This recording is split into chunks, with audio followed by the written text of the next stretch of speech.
राधे राधे दोस्तों। इंसान चाहता है कि आज किया गया प्रयास कल ही रंग लाए, पर समय का नियम ऐसा नहीं है। श्री कृष्ण कहते हैं, जो कर्म करता है उसे अपने हृदय में यह निश्चय कर लेना चाहिए कि उसका फल उसे मिलेगा ही, चाहे देरी हो जाए, लेकिन अन्याय कभी नहीं होगा।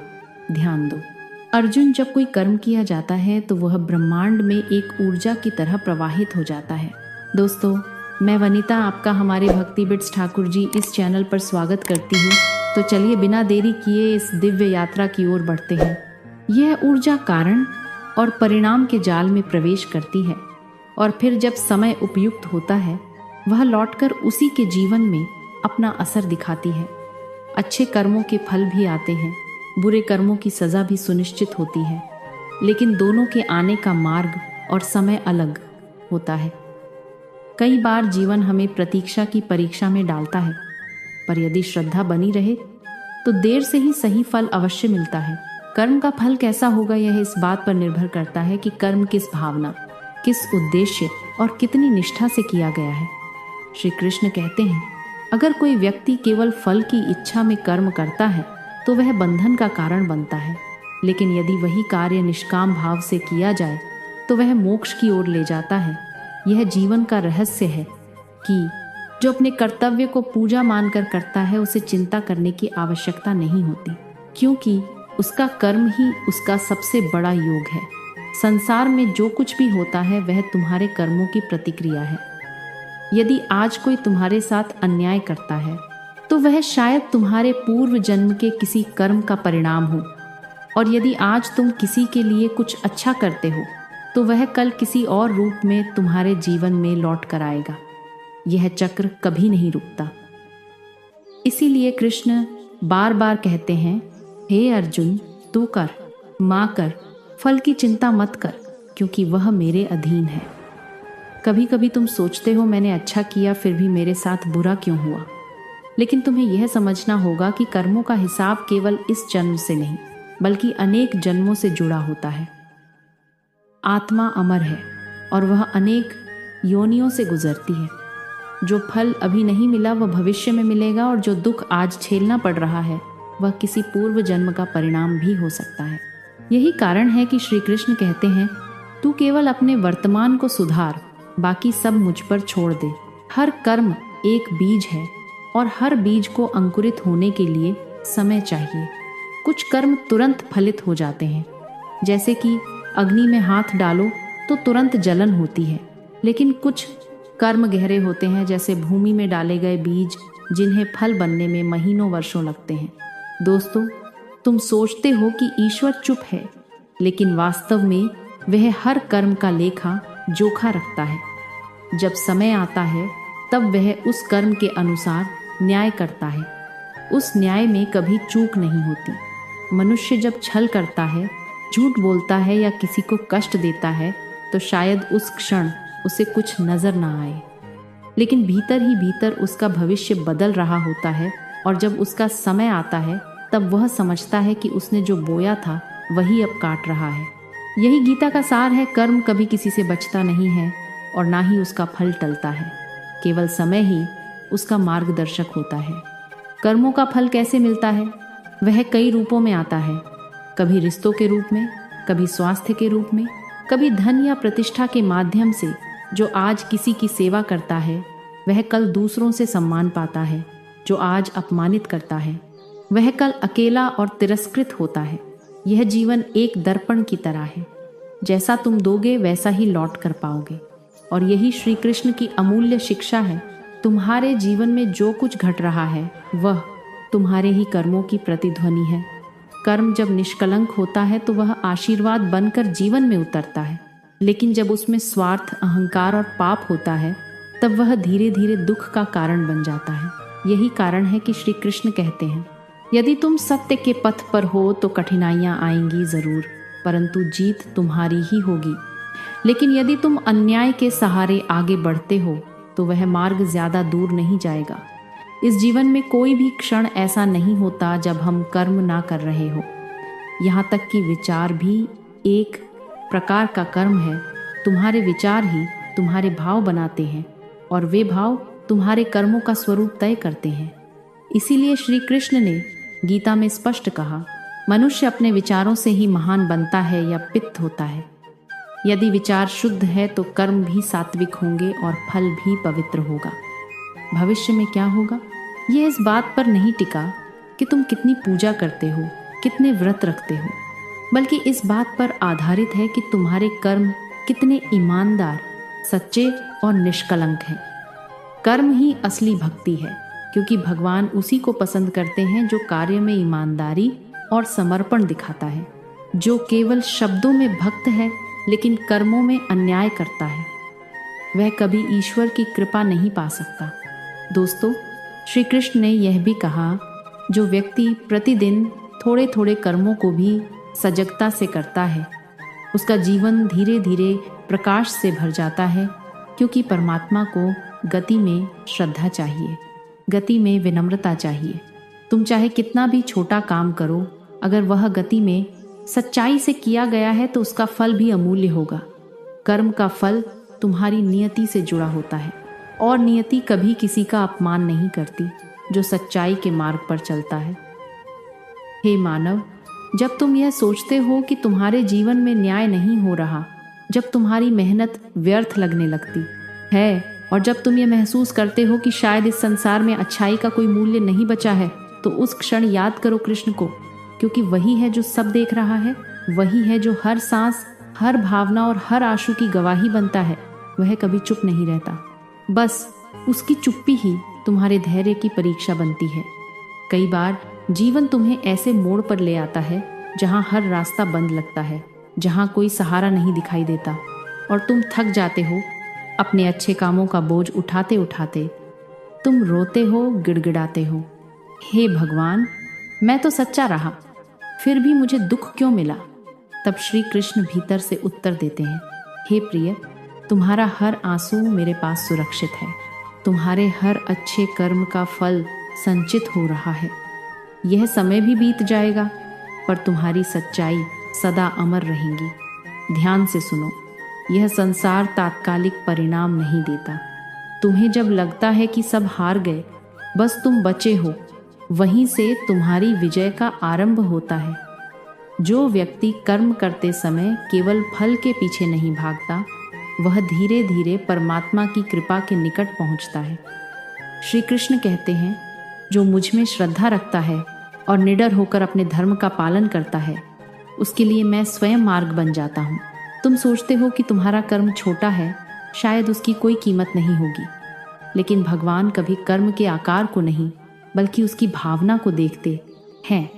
एक भूखे को एक रोटी देना, किसी दुखी के आंसू पोंछ देना, किसी अनजान की मदद कर देना, ये वो कर्म है जिनका फल तुम्हें तभी नहीं सदियों तक मिलता है। और जब तुम्हें लगे कि कोई देख नहीं रहा, तब समझ लेना कि ईश्वर सबसे गहरी दृष्टि से सब कुछ देख रहा है। चुपचाप कई बार तुम्हारे अच्छे कर्मों का फल देर से आता है, ताकि तुम उसमें अहंकार न पालो। ईश्वर चाहता है कि तुम्हारे भीतर नम्रता बनी रहे। वह तुम्हें सफलता देता है, पर पहले तुम्हें सहनशील बनाता है। वह चाहता है कि जब तुम फल पाओ, तब तुम्हारा हृदय इतना विशाल हो कि तुम वह फल दूसरों में बांट सको। इसीलिए वह तुम्हारे कर्मों का फल तभी देता है जब तुम उसे संभालने योग्य बनो। यह जीवन केवल लेने के लिए नहीं है, देने के लिए भी है। और जब तुम बिना किसी अपेक्षा के कर्म करते हो, जब तुम यह जानकर भी किसी की मदद करते हो कि वह तुम्हें कभी धन्यवाद नहीं देगा, तब तुम वास्तव में ईश्वर के समीप होते हो। श्री कृष्ण कहते हैं, कर्म तब दिव्य बनता है जब उसमें ना कोई स्वार्थ हो, ना कोई भय, बस प्रेम और श्रद्धा हो। सुनो, जब तुमसे अन्याय होता है और तुम फिर भी जवाब में न्याय करते हो, तब तुम्हारी आत्मा सबसे उज्जवल होती है। तुम्हारे उस क्षण को ब्रह्मांड दर्ज करता है, और वह फल तुम्हारे लिए उस फल की शुरुआत बनता है जिसे कोई छीन नहीं सकता। कोई भी कष्ट, कोई भी तकलीफ व्यर्थ नहीं जाती जब तुम उसे भगवान के नाम पर सहते हो। श्री कृष्ण हर उस क्षण में तुम्हारे साथ होते हैं जब तुम सच्चाई के लिए अकेले खड़े होते हो। यही कारण है कि जब अर्जुन रणभूमि में हिम्मत हार गया, तब कृष्ण ने उसे कर्म का रहस्य बताया कि यदि तू अपने कर्तव्य से पीछे हटेगा तो भविष्य तुझे कभी क्षमा नहीं करेगा, और यदि तू सच्चे भाव से लड़ेगा, तब यह युद्ध केवल विजय नहीं, तेरा आत्मिक उड़ान बनने जाएगा। जीवन भी एक रणभूमि है और यहाँ हर कर्म एक तीर है, जिसे या तो प्रेम से चलाओ या धर्म से, लेकिन याद रखो हर तीर वापस लौटकर आता है। कभी यह मत समझो कि दुनिया नहीं देख रही, इसीलिए जो चाहो वो करो। असल देखने वाला तो स्वयं भीतर बैठा है, तुम्हारा अंतरात्मा, और उससे कोई कर्म नहीं छिपता। जब तुम किसी का दिल दुखाते हो वह भी एक कर्म है, और जब तुम किसी टूटे हुए को सहेजते हो वह भी एक कर्म है। फर्क बस इतना है कि पहला कर्म दुख बनकर लौटेगा और दूसरा सुकून बनकर। यदि तुम्हारा कर्म पवित्र है तो उसका फल तुम्हें तभी मिलेगा जब वह तुम्हारे लिए सर्वोत्तम होगा। ईश्वर कभी तुम्हारे जीवन में कुछ जल्दी नहीं देता, वह सब कुछ सही समय पर देता है। जो लोग धैर्य रखते हैं, जो अपने कामों पर अडिग रहते हैं, अंततः वह सब पाते हैं जो उनका होता है, और उससे भी अधिक।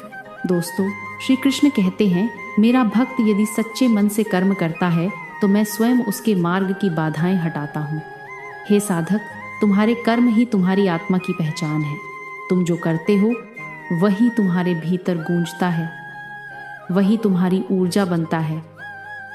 प्रत्येक आत्मा अपनी यात्रा में उसी मार्ग पर आगे बढ़ती है जिसे उसके कर्मों ने निर्मित किया है। इसलिए जब तुम यह जान लो कि तुम्हारे कर्म ही तुम्हारा मार्ग है, तो फिर तुम्हें दिशाहीन होने का भय कभी नहीं रहेगा। कर्मों का फल केवल सुख या दुख नहीं होता, बल्कि यह आत्मा की परिपक्वता में बदलता है।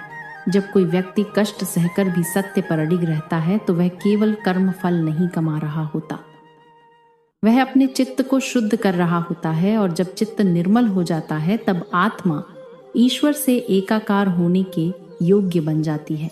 यही वह गहराई है जिसे श्री कृष्ण ने गीता में कहा, जो कर्म में भी आत्मा को देखता है वही वास्तव में ज्ञानी है। परंतु यह मार्ग आसान नहीं है। तुम्हें लगेगा कि दुनिया तो छल से आगे बढ़ रही है, लोग झूठ बोलकर सफल हो रहे हैं और तुम सत्य के मार्ग पर ठहरकर पीछे छूट रहे हो। उस समय तुम्हारा अंतर्मन डगमगाएगा, लेकिन श्री कृष्ण की वाणी तुम्हें स्मरण दिलाएगी, धैर्य रखो, क्योंकि अधर्म की गति तेज जरूर होती है, लेकिन वह बहुत दूर तक नहीं जाती। धर्म की गति धीमी हो सकती है, लेकिन वह सदैव गंतव्य तक पहुंचती है। जब तुम्हें अपने कर्मों के फल का इंतजार लंबा लगने लगे तो एक पल रुक कर यह सोचो कि शायद भगवान तुम्हारे फल को और सुंदर बना रहे हैं। जैसे किसान बीज बोने के बाद तुरंत फल नहीं देखता, वह मौसम, धूप, वर्षा और समय का इंतजार करता है। वैसे ही तुम्हारे कर्म भी परिपक्व होकर ही फलित होते हैं। यदि जल्दी मिल जाए तो तुम उसका मूल्य नहीं समझोगे, लेकिन यदि देर से आए तो वह तुम्हारी आत्मा को संपूर्णता का अनुभव कराएगा। जो व्यक्ति कभी शिकायत नहीं करता, जो हर परिस्थिति में कर्म करता रहता है, वह वास्तव में कर्मयोगी होता है। श्री कृष्ण ने अर्जुन से यही कहा था, कर्म ही तुम्हारा धर्म है, बाकी सब मोह है। इसलिए जब जीवन कठिन हो, लोग तुम्हारे साथ अन्याय करें, तब भी कर्म करते रहो, क्योंकि सच्चा कर्म तुम्हारे आत्मबल को मजबूत करता है।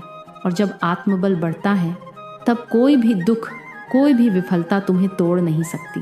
सुनो, कर्म केवल बाहरी क्रिया नहीं है, वह तुम्हारी सोच, तुम्हारे संकल्प और तुम्हारे इरादों से भी बनता है। अगर तुम्हारा हृदय स्वार्थ, ईर्ष्या या अहंकार से भरा है तो अच्छे कार्य भी अंततः अशुद्ध हो जाते हैं।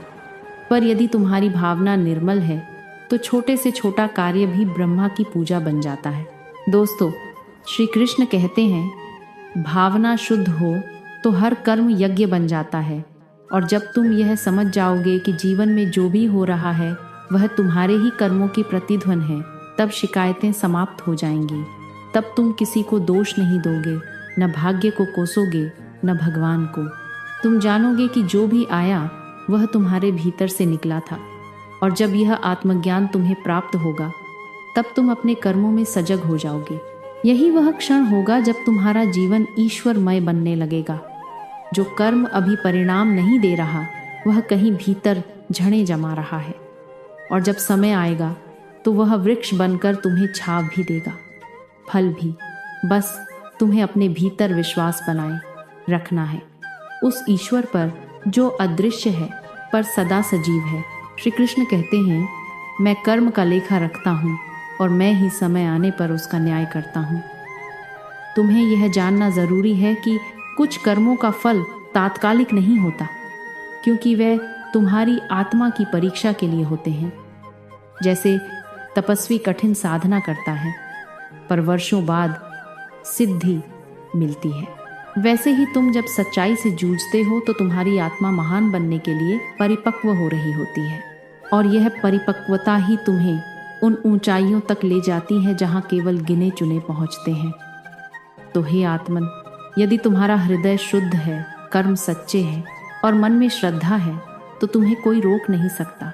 भले ही समय देरी करे, लेकिन ईश्वर कभी अन्याय नहीं करता। यह संसार कुछ समय के लिए तुम्हें अनदेखा कर सकता है, लेकिन परमात्मा तुम्हारे हर कर्म का साक्षी है, और जो कुछ वह देता है वह ना कभी अधूरा होता है ना ही देर से आता है, वह बस सही समय पर आता है।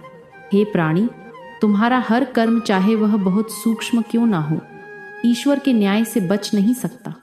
कई बार तुम सोचते हो कि तुमने किसी के साथ अन्याय किया और वह भूल गया, समय बीत गया, लेकिन समय कभी भूलता नहीं। ईश्वर के दरबार में हर कर्म दर्ज होता है, और जब तुम्हारी आत्मा अगले पड़ाव की ओर बढ़ती है तो वह कर्म तुम्हारे साथ चल पड़ते हैं, जैसे छाया सूरज के साथ चलती है। श्री कृष्ण कहते हैं, आत्मा शरीर बदलती है लेकिन कर्मों का संस्कार उसके साथ चलता है। जैसे वायु सहित गंध पुष्प से अलग नहीं होती, वैसे ही आत्मा कर्मों के प्रभाव से कभी अलग नहीं होती। इसीलिए जो दुख मिल रहा है, हो सकता है वह उस जीवन की प्रतिक्रिया हो जिसे तुम अब भूल चुके हो, और जो सुकून आज मिल रहा है वह भी किसी ऐसे कर्म की सौगात है जिसे कभी श्रद्धा से किया गया था। जब इंसान जन्म लेता है तो वह खाली हाथ नहीं आता, वह कर्मों की गठरी लेकर आता है। उसमें वह सब होता है जो उसने पहले किया था। किसी को बचपन से ही समृद्ध मिलती है, किसी को कष्ट, कोई बहुत बुद्धिमान होता है, कोई संघर्षरत। यह अंतर ईश्वर की कृपा नहीं बल्कि कर्मों का फल है। श्री कृष्ण की वाणी में यह स्पष्ट कहा गया है, जो जैसा बोता है वैसा ही काटता है। चाहे वह जीवन बदल जाए, देह बदल जाए, पर कर्म का फल नहीं बदलता। इसलिए जब तुम यह समझ जाओगे कि तुम्हारे कामों का फल अगले जन्म तक चलता है, तब तुम सतर्क हो जाओगे। तब तुम यह सोचकर कोई बुरा काम नहीं करोगे कि कोई देख नहीं रहा, क्योंकि देख तो रहा है वह परमात्मा जो तुम्हारी आत्मा का भी स्वामी है, और वह तुम्हें अगले जीवन में भी वही देगा जो तुमने इस जीवन में बोया है। मनुष्य जब कोई अच्छा कार्य करता है तो वह अदिन बड़े कार में केवल अपने वर्तमान को नहीं सुधारना, वह अपने भविष्य को रोशन करता है, और जब वह कोई पाप करता है तो वह अपने ही आने वाले कल को अंधेरे में ढकेल देता है। यही कारण है कि कृष्ण अर्जुन से कहते हैं, जो युद्ध धर्म के लिए हो वह पवित्र होता है, लेकिन जो कर्म स्वार्थ, भय या क्रोध से किया जाए वह बंधन बन जाता है। दोस्तों, हमारे चैनल पर नए हैं तो अभी सब्सक्राइब करें और घंटी के बटन को दबाएं, तो वह मदद एक ऐसी ऊर्जा बन जाएगी जो हर जन्म में तुम्हारे साथ सुरक्षा के रूप में चलेगी। यह नियम अटल है, यही गीता का सार है। कर्म करो लेकिन सोच समझ कर, क्योंकि वह सदा के लिए तुम्हारा बन जाता है। अब सोचो, अगर कर्मों का फल आने वाले जीवन तक साथ चलता है तो क्यों ना आज ही अपनी आत्मा को पवित्र कर लिया जाए। क्यों ना ऐसे कर्म किए जाएं जो जीवन के हर पड़ाव पर सहारा बने। जब तुम किसी गरीब को अन्न देते हो, जब किसी उदास को मुस्कान देते हो, जब किसी टूटे को सहारा देते हो, तब तुम केवल एक क्षण नहीं बल्कि आने वाले जन्मों को भी सुख से भर रहे होते हो। परंतु यदि तुम यह सोच कर ही कर्म करने लगो कि फल मिलेगा तो वह निष्काम नहीं होगा। श्री कृष्ण यह बात बार बार कहते हैं, जो केवल फल के लिए कार्य करता है वह बंध जाता है, लेकिन जो कर्तव्य को भगवान की सेवा मानकर करता है वह मुक्त हो जाता है। इसीलिए तुम कर्म करो जैसे पूजा करते हो, श्रद्धा से, समर्पण से, निस्वार्थ भाव से, तभी उसका फल ईश्वर की कृपा के रूप में लौटेगा। जिनके जीवन में असहनीय पीड़ा आती है वह अक्सर पूछते हैं, कृष्ण मैंने क्या किया था, पर वे यह नहीं समझते कि यह जीवन तो एक अध्याय है, पूरी पुस्तक नहीं। श्री कृष्ण चाहते हैं कि तुम उस पुस्तक के हर पन्ने को शुद्ध करो, हर जन्म को इतना पावन बनाओ कि अंत में तुम मुक्त हो सको कर्मों के बंधन से, जन्म मृत्यु के चक्र से। इसीलिए जब अगली बार तुम किसी के साथ कठोर हो, किसी की भावनाओं से खेलो या किसी की पीड़ा का कारण बनो, तब एक बार यह सोच लेना कि यह कर्म तात्कालिक नहीं है, यह तुम्हारे भाग्य की दीवार पर लिखा जाएगा और जब वह दीवार टूटेगी तो मलबा तुम्हारे ही सिर पर गिरेगा। लेकिन यदि तुम क्षमा करो, सेवा करो, सच्चाई से जियो तो यह संसार ही नहीं, ईश्वर भी तुम्हें नमन करेगा, अगले जन्म में मिलेगा। और यदि अगले में भी ना मिले तो आत्मा की शांति के रूप में मिलेगा। वह तुम्हारे मौन को भी सुनता है और तुम्हारे अदृश्य कर्मों को भी देखता है। इसलिए सच्चाई से डगमगाना नहीं, क्योंकि देर भले हो न्याय होगा अवश्य दोस्तों। यह वीडियो श्री कृष्ण के कर्म और उनके फल के सिद्धांत पर आधारित है। इसमें बताया गया है कि कर्म का फल निश्चित रूप से मिलता है, चाहे वह तुरंत हो या देर से। कर्मों का फल हमारे वर्तमान और भविष्य के जीवन को प्रभावित करता है। श्री कृष्ण कहते हैं कि निष्काम भाव से किया गया कर्म मोक्ष की ओर ले जाता है, जबकि केवल फल की इच्छा से किया गया कर्म बंधन बनाता है। जीवन में आने वाली कठिनाइयाँ और अन्याय भी कर्मों का परिणाम होते हैं। इसलिए हमें अपने कर्मों को ईमानदारी, श्रद्धा और समर्पण के साथ करना चाहिए। भगवान हर कर्म का लेखा जोखा रखते हैं और सही समय पर न्याय करते हैं। इस जीवन को कर्म योग के रूप में देखना चाहिए, जहां हर कर्म हमारे आत्मिक विकास का माध्यम होता है। दोस्तों, जानकारी महत्वपूर्ण लगी हो तो वीडियो को लाइक करें। धन्यवाद।